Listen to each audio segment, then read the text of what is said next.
Assalamualaikum warahmatullahi wabarakatuh. Halo teman-teman, apa kabar kalian semua? Semoga kalian semua sehat selalu ya, dan semoga kita semua ini dalam lindungan Allah Subhanahu wa taala. Oke, sepertinya kita sudah lama ya tidak bertemu. Semoga pandemi COVID-19 ini cepat selesai. Amin ya robbal alamin. Nama saya Hila Nurjana, mahasiswa Universitas Muhammadiyah Profesor Dr. Hamka, Program Studi Pendidikan Guru Sekolah Dasar, kelas 3K. Pada kesempatan kali ini, saya akan menjelaskan materi tentang geometri level 1, 2, 3, dan 4. Di slide pertama menjelaskan sejarah geometri dan pengertian geometri. Sejarah geometri. Awalnya, geometri sudah ada pada zaman Mesir kuno dan Babilonia. Geometri diambil dari kata geometren yang berasal dari bahasa Yunani. Geometren berasal dari kata geo yang berarti bumi, metren yang berarti ukuran. Geometri intinya mengukur segala hal yang ada di bumi. Kemudian geometri diperluas untuk menghitung panjang, luas, dan volume pada bangun datar dan bangun ruang. Yang kedua, pengertian geometri. Geometri adalah dimensi yang memiliki ruang dan dibatasi oleh sisi-sisi. Bangun ruang merupakan suatu sifat dari benda-benda konkret yang sering kita temui sehari-hari. Geometri merupakan salah satu bentuk matematika yang di dalamnya terdapat konsep titik, garis, bidang, dan ruang beserta unsur-unsur ukuran dan sifat-sifatnya. Geometri membedakan bentuk-bentuk yang sejatinya sama pada alam, supaya dapat dipahami semua. Pada slide selanjutnya, menjelaskan pentingnya belajar geometri. Pada tahun 1994, menurut Van de Waal mengungkapkan 5 alasan mengapa geometri sangat penting untuk dipelajari. Yang pertama, geometri membantu manusia memiliki apresiasi yang utuh tentang dunianya. Geometri dapat dijumpai dalam sistem tata surya, formasi geologi, kristal, tumbuhan dan tanaman, binatang sampai pada karya seni arsitektur dan hasil kerja mesin. Yang kedua, eksplorasi geometrik dapat membantu mengembangkan keterampilan pemecahan masalah. Yang ketiga, geometri memainkan peranan utama dalam bidang matematika lainnya. Yang keempat, geometri digunakan oleh banyak orang dalam kehidupan mereka sehari-hari.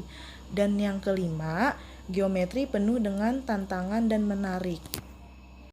Oke teman-teman, untuk slide selanjutnya ini kita membahas tentang teori perkembangan geometri. Teori ini mengenai proses perkembangan yang dilalui siswa dalam mempelajari geometri. Nah, pada teori perkembangan geometri ini menurut Van Hill terdapat 4 level.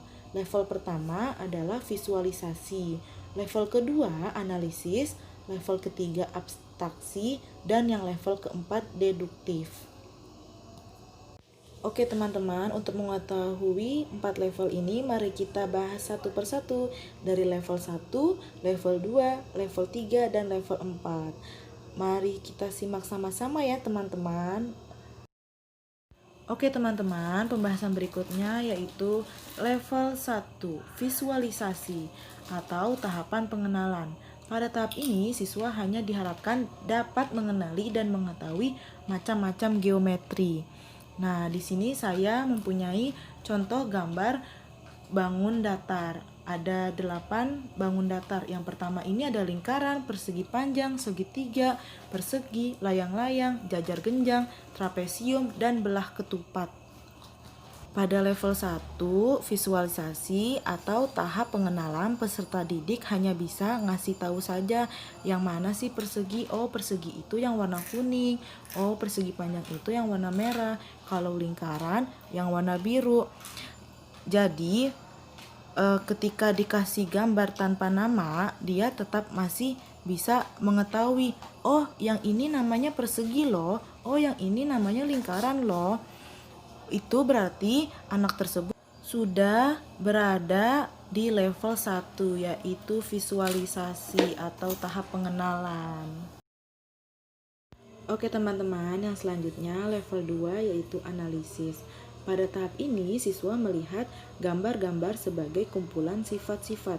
Mereka dapat mengenali dan menyebut sifat-sifat suatu bangun geometri, tetapi mereka tidak bisa melihat hubungan di antara sifat-sifat ini. Contohnya yang paling gampang di sini misalkan ada persegi dan persegi panjang. Peserta didik bisa melihat, oh yang ini persegi, oh yang ini yang ini bukan persegi panjang. Kenapa? Karena kalau persegi itu di semua sisinya sama panjang.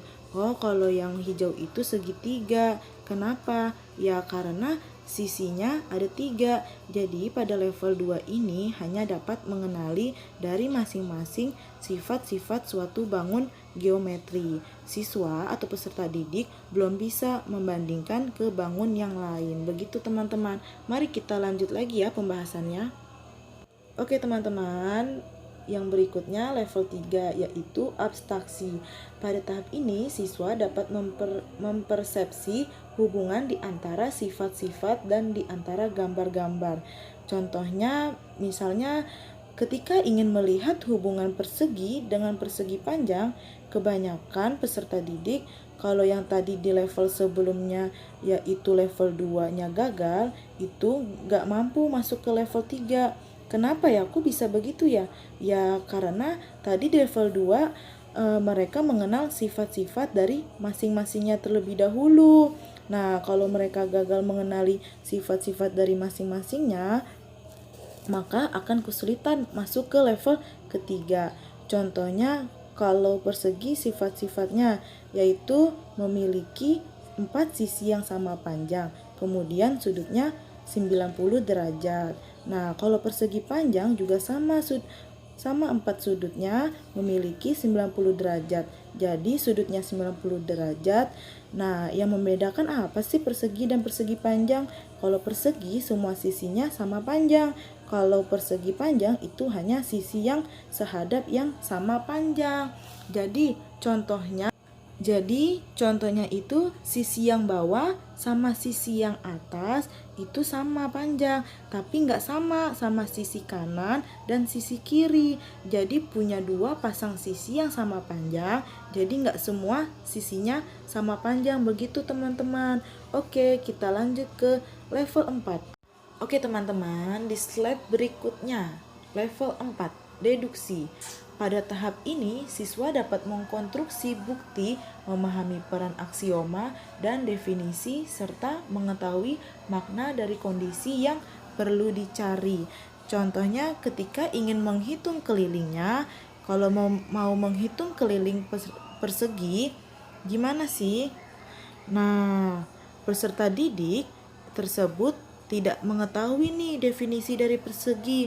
Tentu saja dia akan kesulitan ketika ingin menghitung kelilingnya.